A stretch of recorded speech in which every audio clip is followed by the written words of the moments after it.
ஐநாவினுடைய பொதுச் செயலாளர் Antonio Guterres இன்றைக்கு வெளியிட்டிருக்கக்கூடிய ஒரு அறிக்கையில் என்ன சொல்றாருன்னா, உலக அளவில் முஸ்லிம் எதிர்ப்பு என்பது மிக அதிகமாக அதிகரித்து கொண்டே வருகிறது.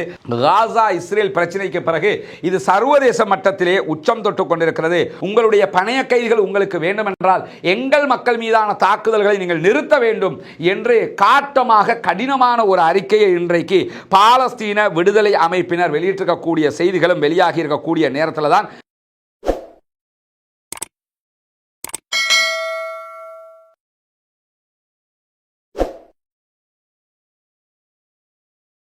அஸ்ஸலாமு அலைக்கும் வரஹ்மத்துல்லாஹி வபரகாத்துஹு. அன்பிற்கினிய சகோதர சகோதரிகளின் நம் அனைவர் மீதும் ஏக இறைவனுடைய அமைதியும் கருணையும் உண்டாகட்டுமாக என்கிற உயரிய பிரார்த்தனைகளோடு பாலஸ்தீனத்தினுடைய காசா பகுதிகளிலே இஸ்ரேலிய ஆக்கிரமிப்பு பயங்கரவாத இராணுவம் தாக்குதல்களை ஆரம்பித்து சுமார் 526 நாட்கள் இன்றோடு தாண்டி கொண்டிருக்கக்கூடிய நேரத்தில் அந்த பகுதிகளில் யுத்த நிறுத்தம் ஏற்பட்டு 56 நாட்களை இன்றைக்கு நாம் தாண்டி கொண்டிருக்கிறோம். இந்த மாதிரியான சந்தர்ப்பங்களில் காசாவிலே யுத்தம் தொடருமா, சமாதானம் தொடருமா என்கிற ஒரு முக்கியமான கேள்வி சர்வதேச மட்டத்திலே இன்றைக்கும் எழுப்பப்பட்டு வருகிறது. தொடர்ந்து 3 நாட்களாக கத்தார் தலைநகர் தோஹாவிலே பாலஸ்தீன விடுதலை போராளிகளும் இஸ்ரேலுடைய அதிகாரிகளும் அமெரிக்காவினுடைய முக்கிய அதிகாரிகளும் பேச்சுவார்த்தைகள் நடத்தி கொண்டிருக்கிறார்கள். இதற்கு துணையாக கத்தாருடைய அரசும் எகிப்தினுடைய அரசாங்கமும் நின்று கொண்டிருக்கிறார்கள். அரபு நாடுகள் உட்பட அனைத்து நாடுகளும் இந்த பேச்சுவார்த்தைகளை உன்னிப்பாக கவனித்துக் கொண்டிருக்கிறது. இப்படியான நேரத்தில் காசாவினுடைய தற்போதைய நிலை எப்படி இருக்குதுன்னு சொன்னா, மீண்டும் அவர்கள் 100% கஷ்டத்திற்கும் நஷ்டத்திற்கும் உள்ளாகி இருக்கிறார்கள். காரணம் என்னன்னா, இஸ்ரேல் காசாவுக்குள்ள நுழையக்கூடிய எந்த விதமான உணவுகளையும் மருந்துகளையும் தண்ணீரையும் அனுப்புவதற்கு அனுமதிப்பதில்லை. ரஃபா பார்டர் மூடப்பட்டிருக்கிறது. கரேம் அபு ஷலேம் பார்டர் மொத்தமாக இழுத்து மூடப்பட்டிருக்கிறது. இப்படி காசாவுக்குள்ள உணவு வரக்கூடிய எல்லா பார்டர்களும் மூடப்பட்டிருக்கிறது. மொத்தத்தில் 24 லட்சம் மக்கள் மொத்தமாகவே முற்றுகையிடப்பட்டிருக்கிறார்கள். அவர்களுடைய மரணம் தற்போது பசியினால் ஏற்படுகிற அளவுக்கு ஆபத்தை நோக்கி நகர்ந்து கொண்டிருக்கிறது. நாம் எல்லாம் ரமதானுடைய காலத்தில் நோன்பு பிடித்துக் கொண்டிருக்கிறோம். மகிழ்ச்சியாக நம்முடைய வாழ்க்கைகளை கடத்தி கொண்டிருக்கும் போது அடுத்து என்ன நடக்குமோ என்கிற ஆபத்தான கேள்விகளோடு காசாவிலே இருக்கக்கூடிய நம்முடைய தொப்புள் கொடி உறவுகள் கவலைக்கு மேல் கவலைப்பட்டவர்களாக வாழ்க்கையை கடத்தி கொண்டிருக்கிறார்கள். அல்லாஹ்விடத்திலே அவர்களுக்காக ரமதானுடைய மாதத்திலே பிரார்த்தனை செய்யுங்கள்.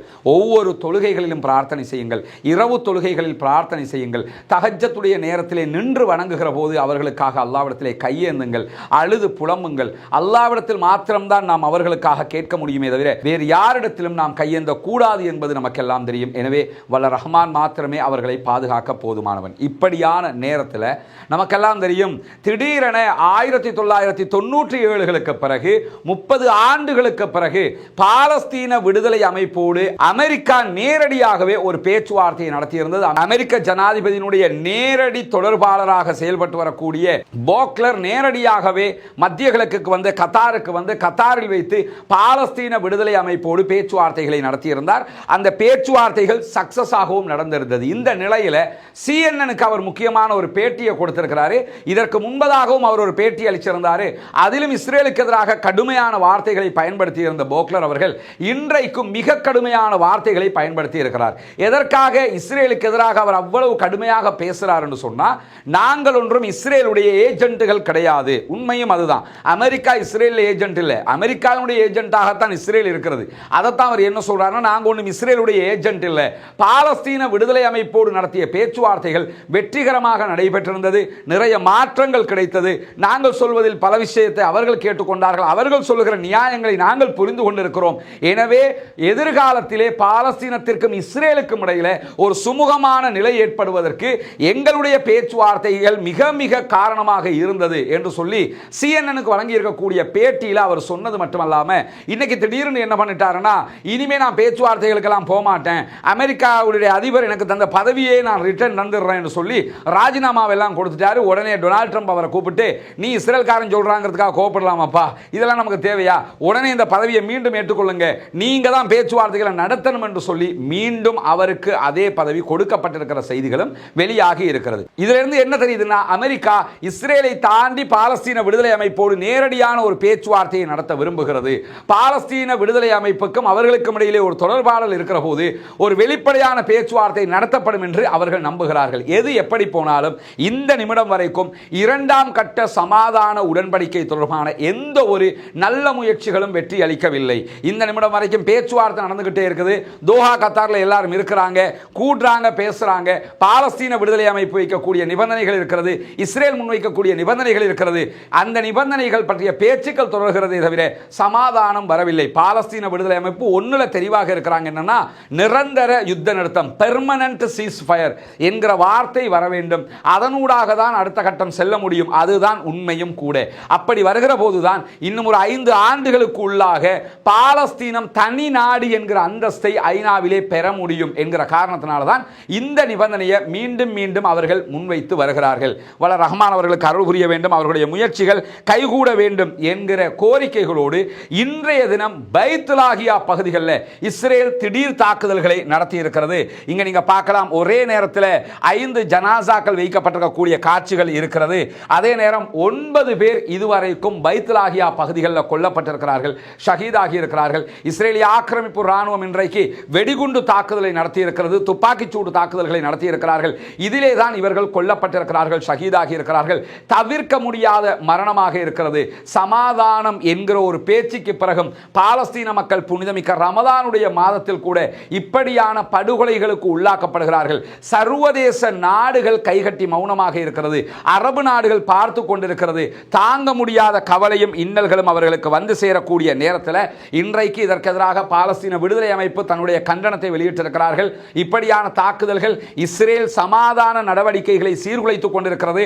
இஸ்ரேலிய அமெரிக்க பணைய கைதிகளை நாங்கள் விடுதலை செய்யாமல் இருப்பதற்கு இது காரணமாகிவிடும். எனவே உங்களுடைய பணைய கைதிகள் உங்களுக்கு வேண்டும் என்றால் எங்கள் மக்கள் மீதான தாக்குதல்களை நீங்கள் நிறுத்த வேண்டும் என்று காட்டமாக கடினமான ஒரு அறிக்கையை இன்றைக்கு பாலஸ்தீன விடுதலை அமைப்பினர் வெளியிட்டிருக்கக்கூடிய செய்திகளும் வெளியாகி இருக்கக்கூடிய நேரத்தில் தான் தெற்கு காசாவில் இருக்கக்கூடிய ரஃபா பகுதிகளில் இன்றைக்கும் கடற்கரை பகுதிகளில் இருந்த மக்களை நோக்கி இஸ்ரேலிய ஆக்கிரமிப்பு ராணுவத்தினுடைய யுத்த கப்பல்கள் துப்பாக்கி சூடு நடத்தி இருக்கிறார்கள். அவங்க கடல் பகுதிகளில் அவர்களுடைய கப்பல்களை தான் நிறுத்தி வைத்திருக்கிறார்கள். கப்பல்கள் மூலமாக இன்றைக்கு பாலஸ்தீன மக்களை நோக்கி துப்பாக்கி சூடு நடத்தப்பட்டிருக்கிறது.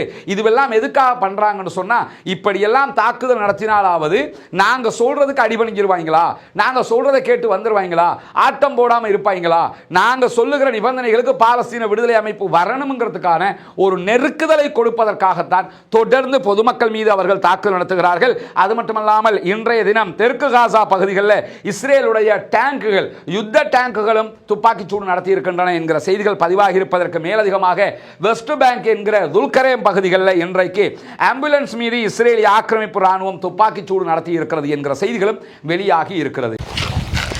அப்ப இதுதான் உங்களோட ரியல் வீடு. இதுக்கு அந்த அதுக்கு வசதி வாய்ப்பு இல்லைன்னா அவங்களோட வீட்டில் போய் உட்காந்துருக்கீங்களா? உங்களுக்கு எத்தனை வயசு? எனக்கு 65. 65 ஆகுது. என்ன என்ன தொழில் பண்ணுறீங்க? ஆடு ஜம்புறதுக்கு ஆடு. அடுத்தவங்களோட ஆட்டை எடுத்து மேய்ப்பீங்க. உள்ளே போய் பார்க்கலாமா?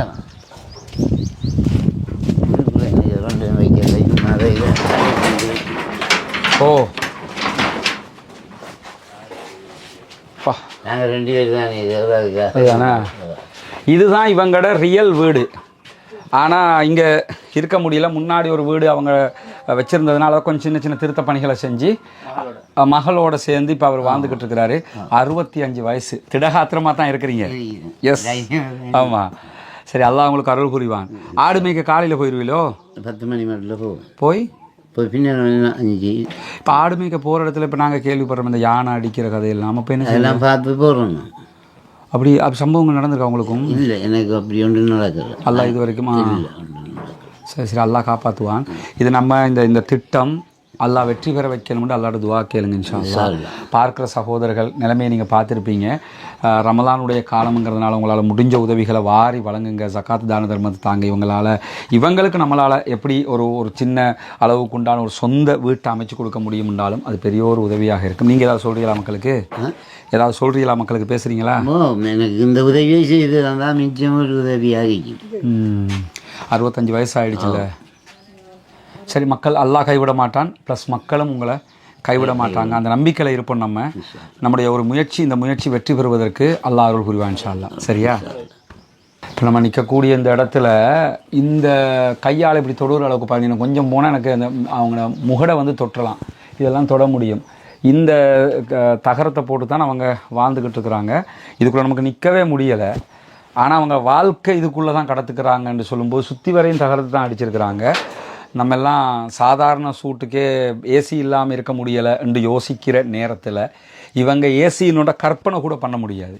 சூடு, அந்த சூட்டை எப்படி குறைக்கலாம் சின்ன அளவுலங்கிறது மட்டும்தான் அவங்களோட கற்பனையாக இருக்குமே தவிர வேறு எதையுமே அவங்களால செய்ய முடியாத ஒரு நிலை இருக்கிறாங்க. அல்லாஹ் போதுமானவன். நீங்கள் உங்களால் முடிந்த தான தர்மங்களை செய்கிற போது இதற்கெல்லாம் நம்மால் முடிந்த ஒரு தீர்வுகளை நாம் கொடுக்க முடியும் இன்ஷா அல்லாஹ். தலையில் பற்றாமல் வாங்கினாண்ணா, நீங்கள் படாமல் தான் வருவீங்க, நான் தான் தலைப்பட்டா போடும் இல்லையா? இப்படி தொடர்ந்து வெஸ்ட் பேங்க்லையும் தாக்குதல் நடத்துகிறாங்க, காசாவிலையும் தாக்குதல் நடத்துகிறாங்க. பாலஸ்தீன விடுதலை அமைப்பு பேச்சுவார்த்தைகளில் மும்முரம் காட்டிக் கொண்டிருக்கிறது. அதை தாண்டி புனிதமிக்க மஸ்ஜிதுல் அக்ஸாவுக்குள்ள இன்றைக்கும் அவர்களுடைய செட்லர்ஸ் என்று சொல்லக்கூடிய குடியேறிகள், பலவந்தமாக முஸ்லிம்களுடைய இடத்தை பிடிக்கக்கூடியவர்கள் நுழைந்திருக்கிறார்கள். நுழைந்து அவர்களுடைய தல்முதிக் என்று சொல்லக்கூடிய யூத வழிபாட்டை செய்திருக்கிறார்கள். அதை தாண்டி பாலஸ்தீன மக்கள், ஜெருசலத்தில் இருக்கக்கூடிய மக்கள் தொடர்ந்து மஸ்ஜிதுல் அக்ஸாவை கண்ட்ரோல் பண்ணி கொண்டிருக்கிறாங்க.